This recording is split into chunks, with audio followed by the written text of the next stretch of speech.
तो उसमें ये नजर आया था कि जब इलेक्ट्रॉन हटाया जाता है तो ऑब्जेक्ट का मास जो है वो घट जाता है, और जब इलेक्ट्रॉन डाला जाता है तो ऑब्जेक्ट का मास बढ़ जाता है, चाहे वो नेग्लिजिबल अमाउंट से क्यों ना हो।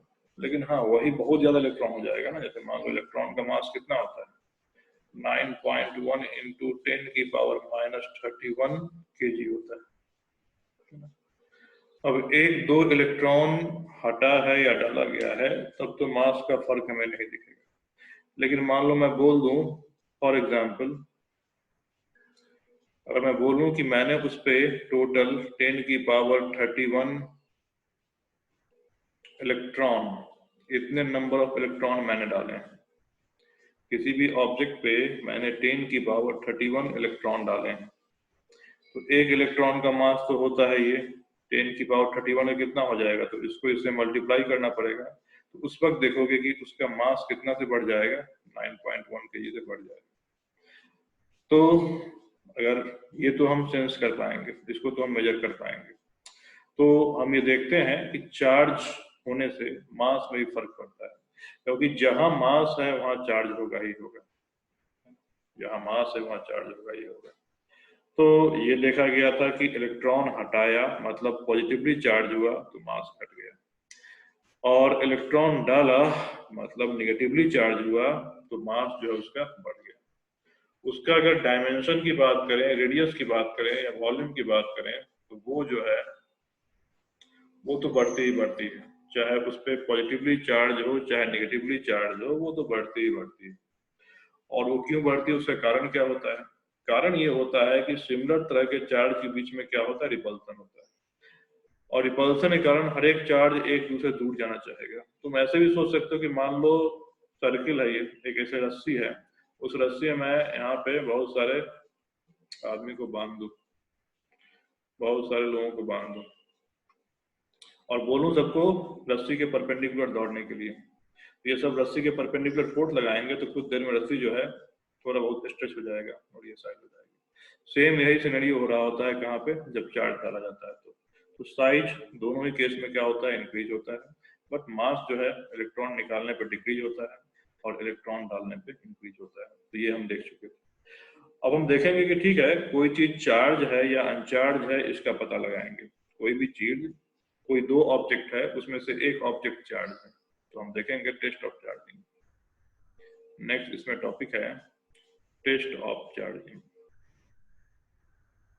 Test of charging of body. ठीक, तो कोई भी चीज में चार्ज मतलब नेट चार्ज है कि नहीं, मतलब उस पर नेट पॉजिटिव चार्ज या नेट नेगेटिव चार्ज है कि नहीं है, इसको कैसे पता लगाया जाए, क्या उसकी सीओ टेस्टिंग होती है। तो अब एक चीज देख लो, अगर कोई चार्ज ऑब्जेक्ट है, मान लो ये एक ऑब्जेक्ट है, ये एक ऑब्जेक्ट है और ये चार्ज ऑब्जेक्ट है। चार्ज कहने का मतलब इस पे या तो कुछ पॉजिटिव चार्ज होगा या कुछ नेगेटिव चार्ज होगा। तो मान लिया मैंने इस पे कुछ पॉजिटिव चार्ज, ये चार्ज ऑब्जेक्ट है, ये हमको पता है ये चार्ज ऑब्जेक्ट है। और दूसरा एक और ऑब्जेक्ट है, एक ऑब्जेक्ट ए है, ये ऑब्जेक्ट बी है, ये हमको पता है कि चार्ज ऑब्जेक्ट है ये, लेकिन बी के बारे में पता नहीं है, ये अननोन है, अननोन अननोन है, ये चार्ज है कि नहीं है ये हमको नहीं पता। तो ऐसी कौन सी टेस्ट इस पे हम करें, ऐसा कौन सा कंडीशन हो इस पे ताकि हम श्योरली कह सकें कि हाँ ये चार्ज है कि नहीं चार्ज। अब देख सकते हो कि चार्ज होता है तो बेसिकली होता क्या है, चार्ज होता है तो बेसिकली या तो इलेक्ट्रॉन की डिफिशियंसी होती है या इलेक्ट्रॉन जो होता है एक्सेस अमाउंट में होता है, यही दो काम हो सकता है।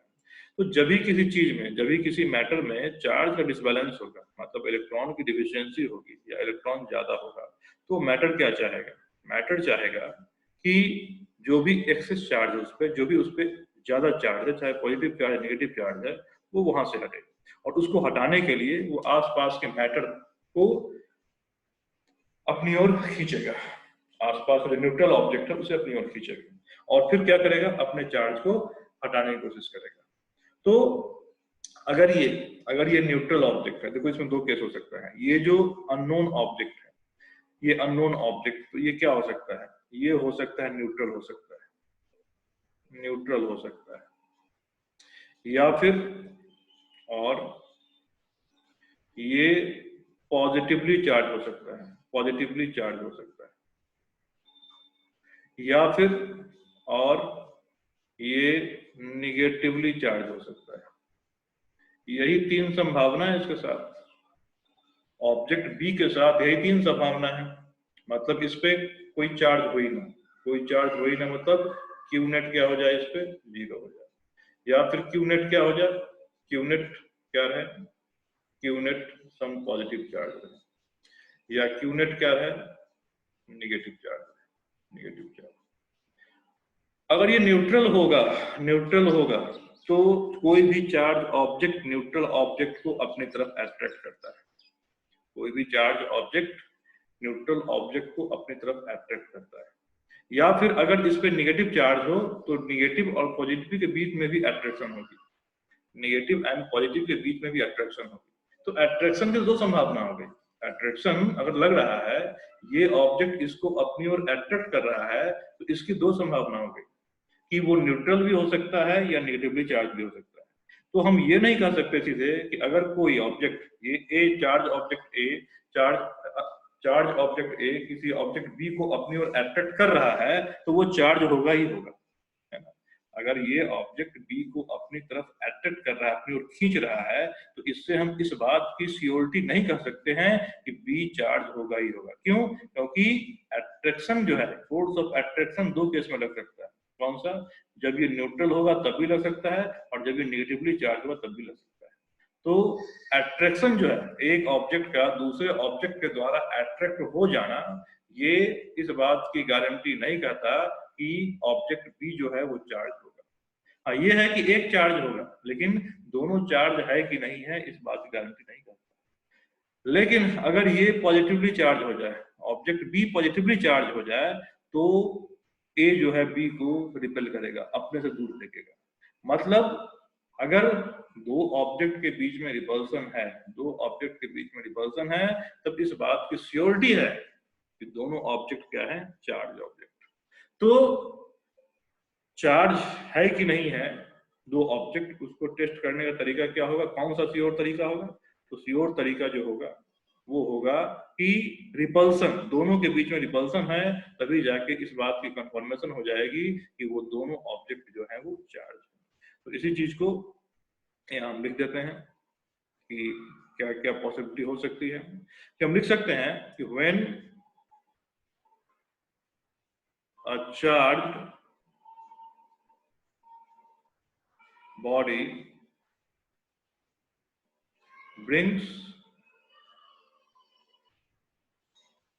near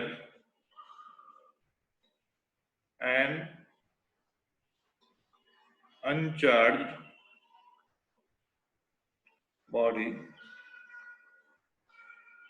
there will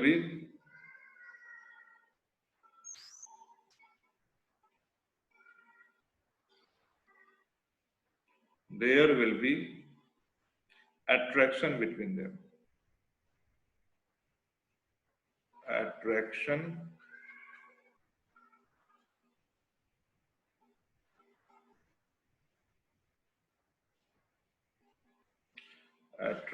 between them.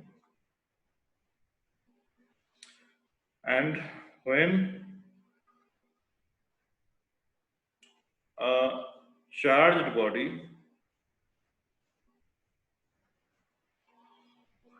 brings near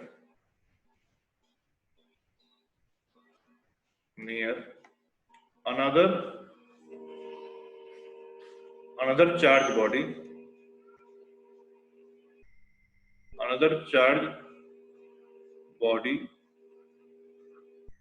then attraction and repulsion. Attraction किस केस में? डिसिमिलर चार्ज केस में, dissimilar charge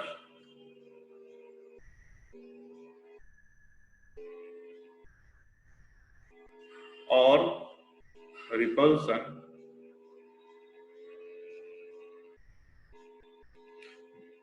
can occur between them. तो इससे क्या कहा सकता है? इससे कह सकते हैं कि hence repulsion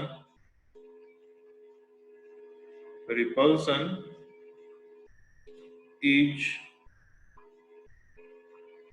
the sure test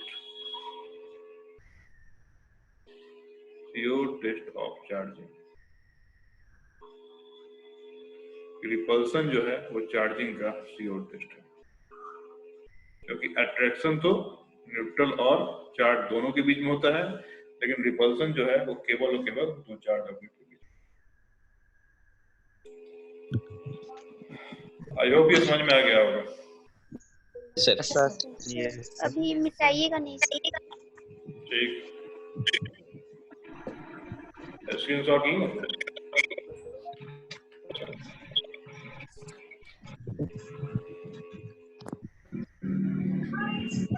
हो गया सर। तो ये समझ में आ गया, तो एक छोटा सा क्वेश्चन करते हैं।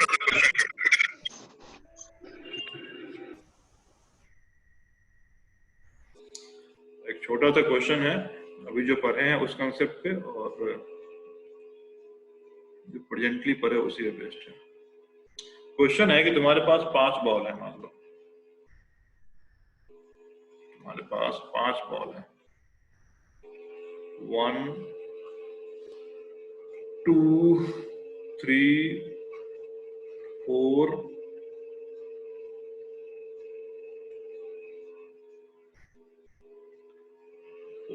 and 5 नंबर्स ऑफ बॉल है ना? और ये अभी फिलहाल आइसोलेटेड है, मतलब इन दोनों के, इन सब के बीच में आपस में कोई कनेक्शन नहीं है। अब इसमें से कुछ चार्ज है, कुछ अनचार्ज है। इस बॉल में से कुछ चार्ज है, अनचार्ज है, मतलब ये है 5 number of balls, 5 balls numbered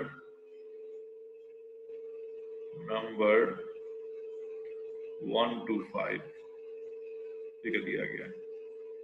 अब इसमें क्या इंफॉर्मेशन दी गई है कि 1 and 2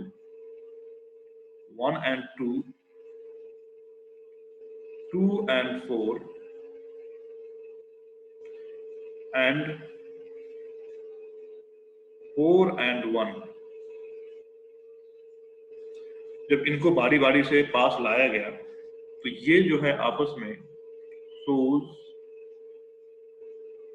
electrostatic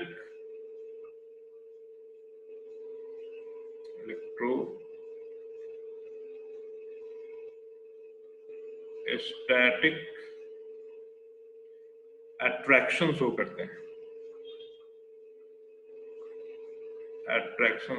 हैं, ये दिया गया है। एंड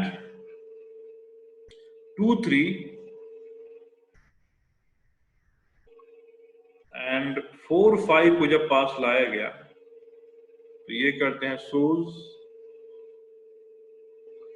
इलेक्ट्रोस्टैटिक रिपल्सन शो करते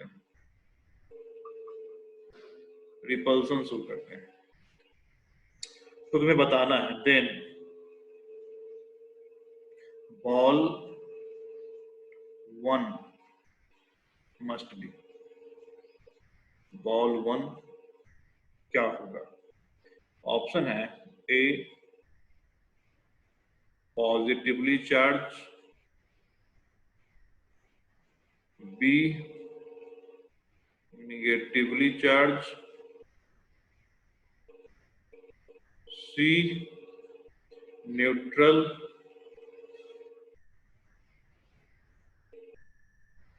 डी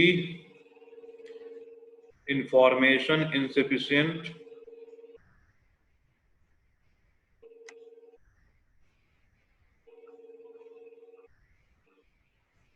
and E मालूम नहीं।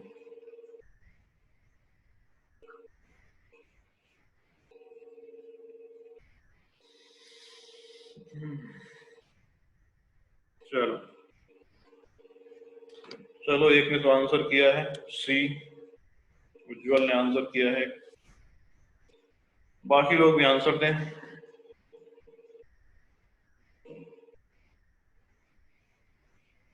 आदर्श ने भी आंसर किया,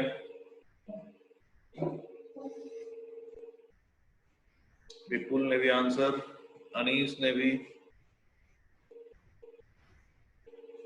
संतोष, सतीश, मोहित, रंजन, क्या बात है, आस्था, सब लोग कर रहे हैं, very good. Shivashay, very good.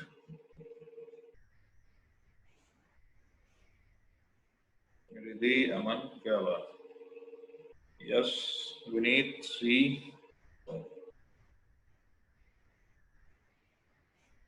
Okay, Tanishk, Shri,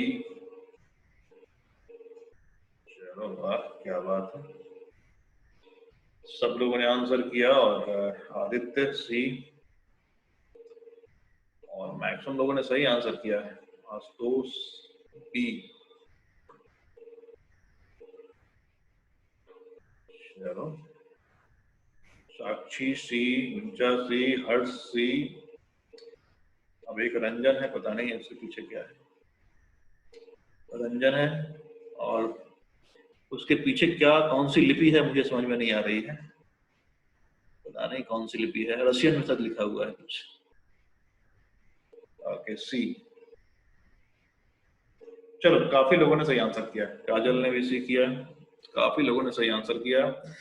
हाँ, तो आंसर सी होगा, answer C is correct, answer C correct होगा। सही है। अच्छा, हर्ष ने बोला अभिषेक रंजन है, ओके ओके, धन्यवाद। हाँ तो भाई इंग्लिश में लिख लो ना, क्या दिक्कत है, ऐसा इंग्लिश लिखो समझ में आया। जैपनीज में लिखा है, आपको समझ, जैपनीज नहीं है, जैपनीज वैसे नहीं होता है, जैपनीज नहीं है, जैपनीज नहीं, जैपनीज वैसे नहीं होता है। ओके, सी, हाँ सही, सी ये सही आंसर है। ठीक है, तो ये लॉजिकल क्वेश्चन है,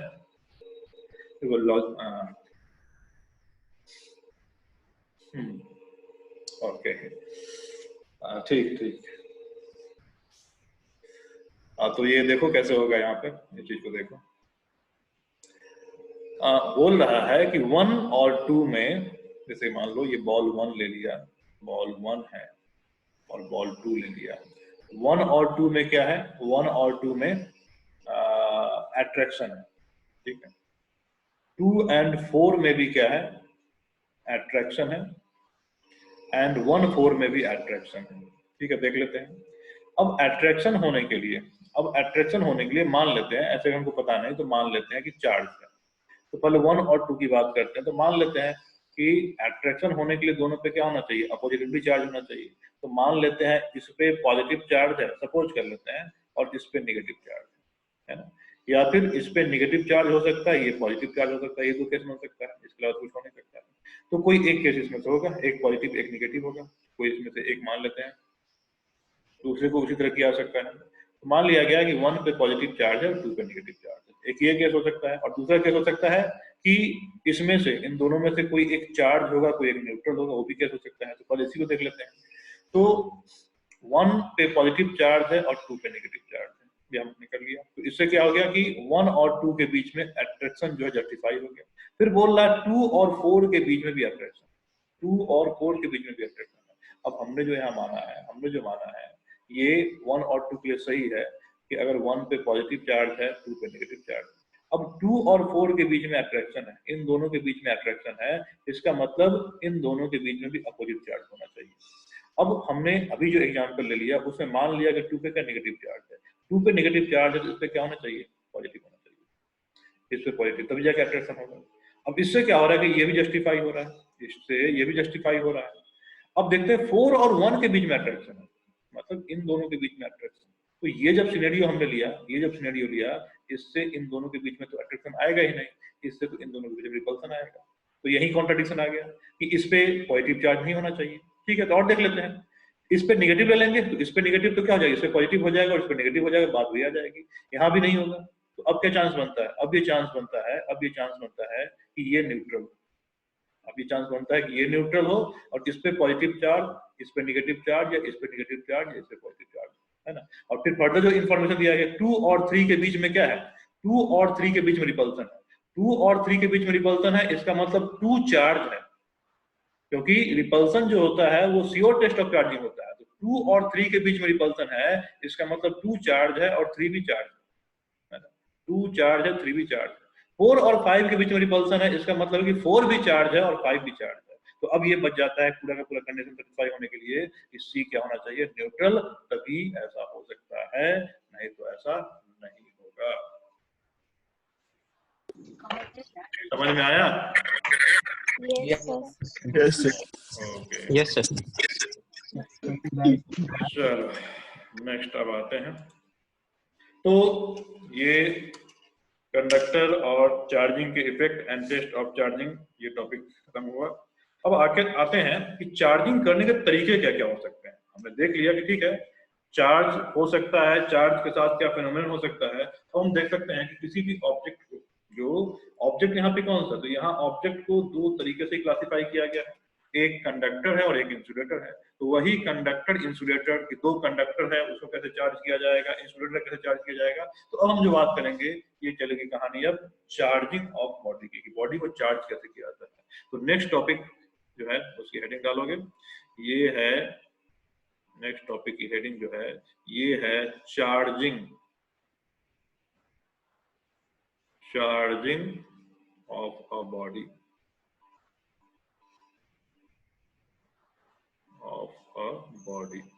किसी बॉडी को चार्ज कैसे किया जाता है ना। तो ये ऐसे है तो है थ्योरेटिकल, लेकिन ये काफी लॉजिकल है। इसमें 2-3 मेथड ऑफ चार्जिंग जो है वो काफी लॉजिकल है, तो ध्यान से देखना है कि चार्जिंग के क्या क्या मेथड है, क्या क्या तरीके हैं। तो मेनली हमको जो मेनली पढ़ना है उसमें चार्जिंग के मेन 3 मेथड है, और भी है एक्स्ट्रा, 3 और भी है एक्स्ट्रा, बस उसके बारे में जान लेना है क्या क्या होता है। लेकिन मेनली जो हमको जानना है वो चार्जिंग के 3 मेथड है। तो हम लिखेंगे अ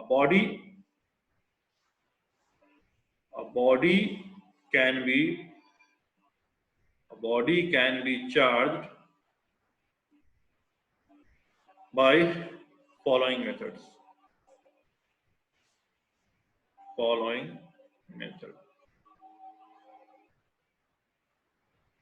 कौन कौन सा है?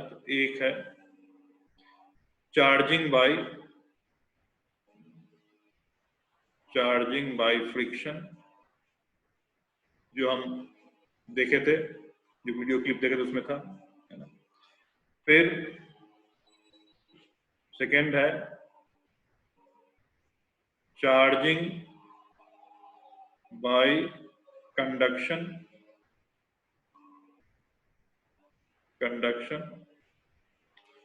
थर्ड है चार्जिंग बाय इंडक्शन, फोर्थ है charging by harmonic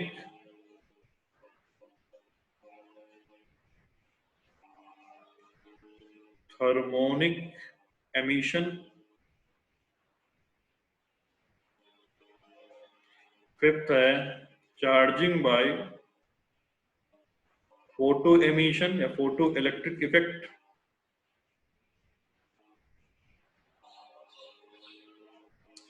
and sixth है charging by field emission.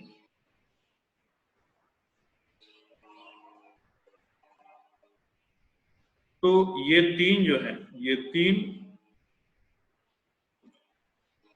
Friction से बॉडी हीट और चार्ज दोनों होता है। हाँ, फ्रिक्शन से बॉडी जो है, हम जो फ्रिक्शन करते हैं तो उसमें क्या होता है कि हम अपनी एनर्जी जो है वो खर्च करते हैं, वो खर्च कर एनर्जी हीट में कन्वर्ट होती है, और अगर उतना हीट एनर्जी काफी है उसके इलेक्ट्रॉन को अपने पेरेंट एटम से निकालने के लिए, तो ऑब्जेक्ट चार्ज हो जाता है। तो इसकी डिटेल चर्चा करेंगे, थोड़ा पेशेंस रखो, इसकी हम डिटेल चर्चा करेंगे, जो फ्रिक्शन है उसी की हम चर्चा करेंगे।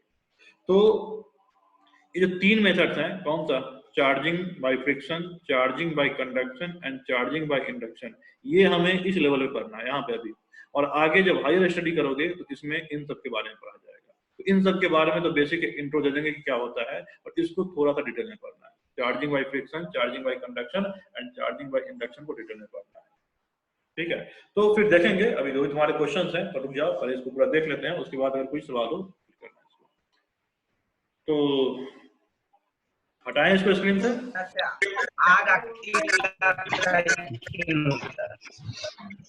स्क्रीन से हटाएं इसको। Yes sir. और एक सलाह है कि जब पढ़ते हो तो आसपास थोड़ा शोर शराबा कम रखो, नहीं तो फिर वही होगा, समझ में ना आएगा। इसको एक क्लासरूम की तरह लो, नहीं तो फिर फर्क क्या रह जाएगा इसमें, और फिर ऑनलाइन सीधे यूट्यूब पे वीडियो डालने में कोई फर्क नहीं रह जाएगा। इंटरेक्टिव क्लास है तो आसपास शोर शराबा कम रखोगे, कंसंट्रेशन अच्छा बनेगा। ओके, तो इसमें हम 1 बाय 1 देखते हैं। इसमें हम 1 बाय 1 देखते हैं। सबसे पहले देखते हैं फर्स्ट जो है, इसमें सबसे फर्स्ट देखते हैं charging by friction. Charging by friction कि फ्रिक्शन से किसी चीज को कैसे चार्ज किया जाता है। तो हमने एग्जांपल देखा था, कौन सा, कि हमारे पास एक ग्लास रॉड था, और एक कपड़ा था, सिल्क था, और ग्लास था। एक एग्जांपल ये देखा था। एक ये भी देखे थे उसी में, प्लास्टिक रॉड, या उसका नाम है ना जो मटेरियल होता है इबोनाइट बोलते हैं, इबोनाइट, और वहां भी सिल्क की जगह वूल का इस्तेमाल किया गया, वूल का। ये था इबोनाइट रॉड। तो सिल्क या वूल हम इस्तेमाल कर सकते हैं, वूल ज्यादा अच्छा होता है क्योंकि वो अच्छे से चार्ज कर देता है उसको।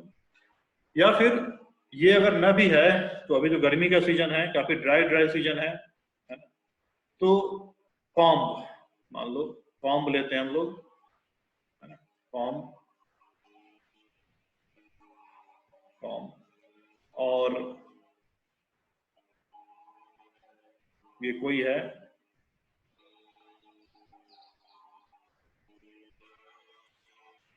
इबोनाइट। अब प्लास्टिक देखो, प्लास्टिक क्या हो गया उसमें, प्लास्टिक तो एक क्लास ऑफ मटेरियल हो गया ना, और क्लास ऑफ मटेरियल में एक अलग मटेरियल होता है इबोनाइट। ये है इबोनाइट, ये अलग एक मटेरियल होता है। वो पॉलीमर टाइप की चीज होती है, कर सकते हो, वो रॉड होता है। वो बहुत सारे अलग अलग मटेरियल को मिला के बनता है। तो प्लास्टिक तो पूरा का पूरा क्लास आ गया कि हाँ बहुत सारे उसमें अलग अलग प्लास्टिक होते हैं, पीवीसी, सीबीसी होता है ना, उसी में एक ये कैटेगरी आता है। ओके, अब मान लो कॉम्ब है ना, और ड्राई एयर। तो जब कॉम्ब किया जाता है ड्राई एयर पे, तो यहाँ भी देखते हैं कॉम्ब भी चार्ज हो जाता है, छोटे छोटे बीट्स ऑफ पेपर को अपनी तरफ अट्रैक्ट कर लेता है।